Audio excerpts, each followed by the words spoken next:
Hi, I'm Greg Hunter. This is the weekly news wrap-up for Friday, January 18th, 2013. Well, it's all gun control all the time. Who would have thought we had major national security, budgetary problems, and funding issues?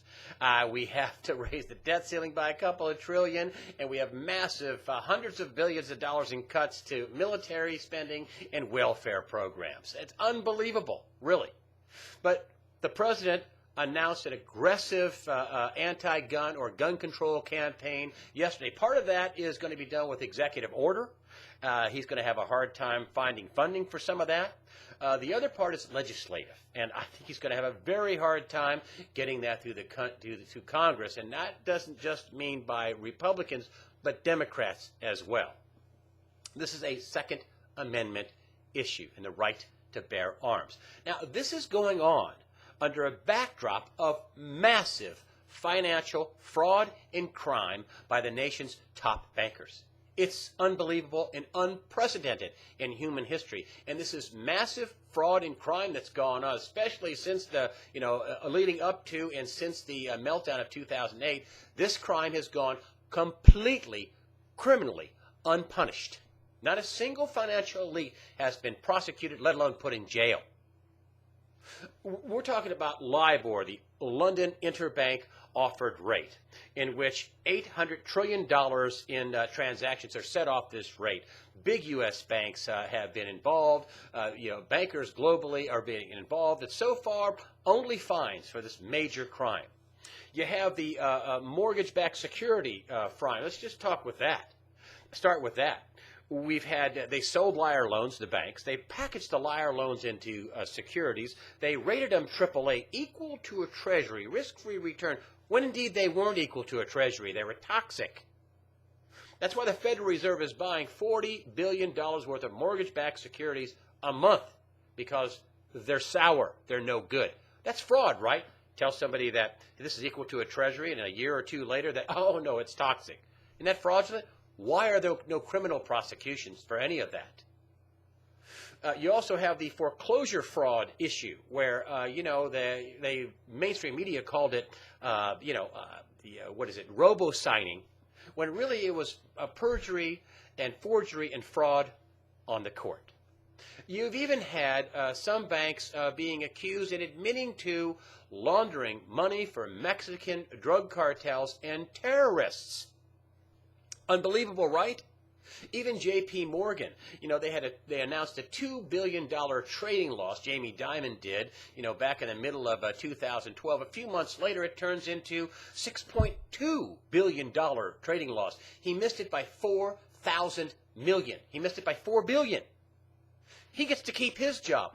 Also, basically they were reprimanded, J.P. Morgan, because, that kind of trading could open the bank up to what else? You guessed it. Money laundering. And incidentally, the bank, which is HSBC, the bankers at HSBC were not criminally prosecuted, and they got to keep their jobs and their bonuses, which basically tells you that I guess the federal government thought they did a good job at what they were doing, which was laundering money.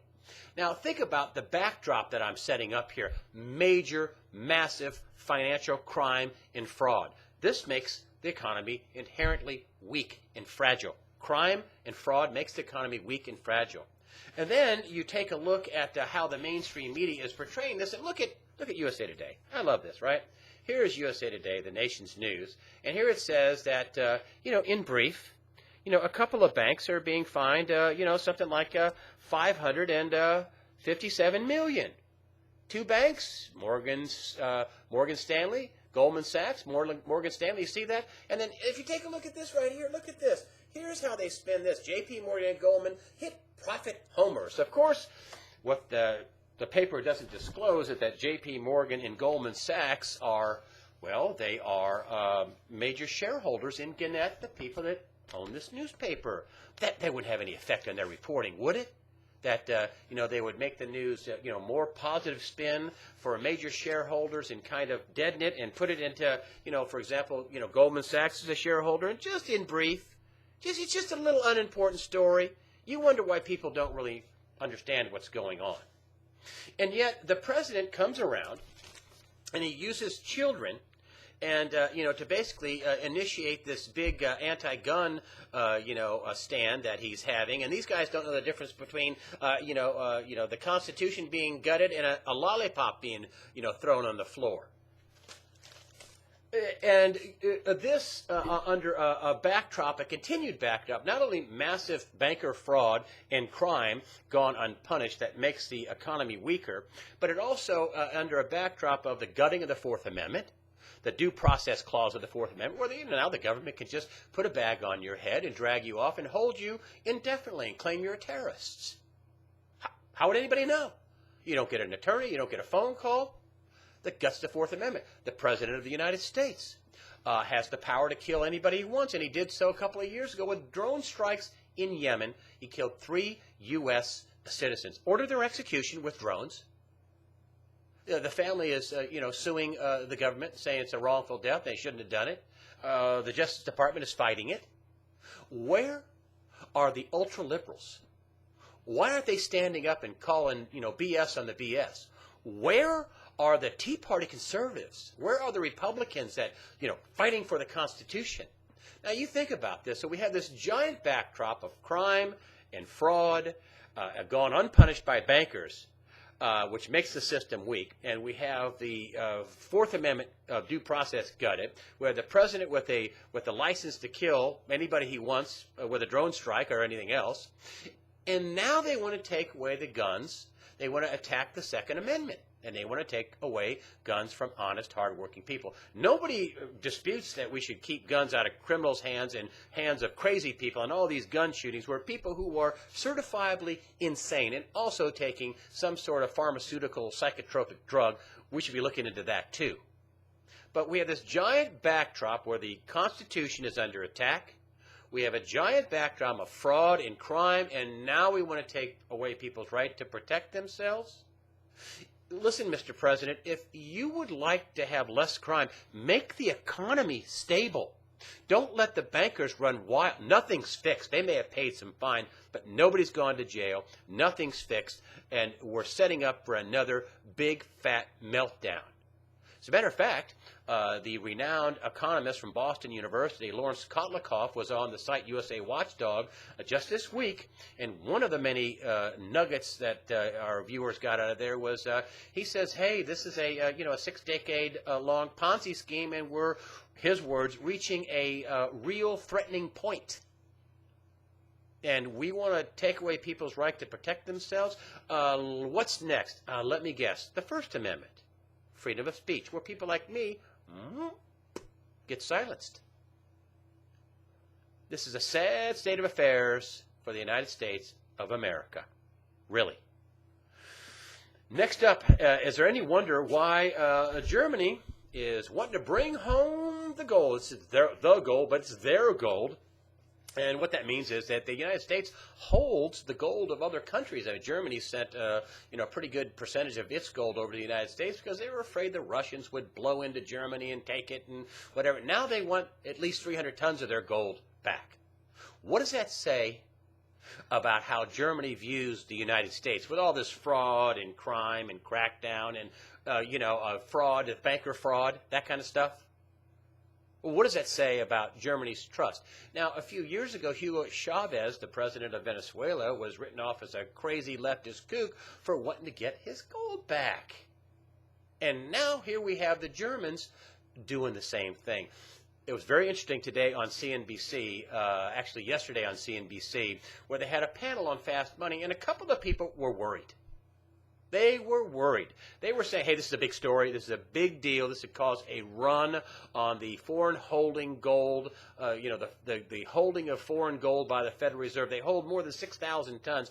We have 8,000 tons for America, all on our own. But they hold the gold of other countries. What about a run on other countries coming to get this gold? And another trader said, well, that's a problem. Maybe it's not there. Who knows? Gold gets leased out all the time, and there has to be. You can't just inventory the bar. You have to make sure there's a chain of custody, a title chain, like a house or a car. Who owns it? And boy, wouldn't it be funny to find out that if there was a big demand for gold, that all of a sudden we'd find out that there's not enough gold for all the claims on it, that has been lent out and leased out and sold and whatever it's been done, and that really that there's claim for I don't know, maybe 18,000 tons of gold, and the Federal Reserve's only holding 6,000 tons, a little more than that, actually. That's what the traders said. Of course, a couple of other people on CNBC were saying, "Oh, that's not a story; it's a conspiracy theory." But two of the traders on there, I was surprised at this, said, "This is a big deal. This has big implications. It's a big story. Watch it." And this dovetails in nicely where yesterday the U.S. Mint suspended sales of 1-ounce Silver Eagle coins. Why? They're out. How much demand does it take? How much fear does it take to clean out the U.S. Mint's holding of Silver Eagle coins within the first 3 weeks of the year?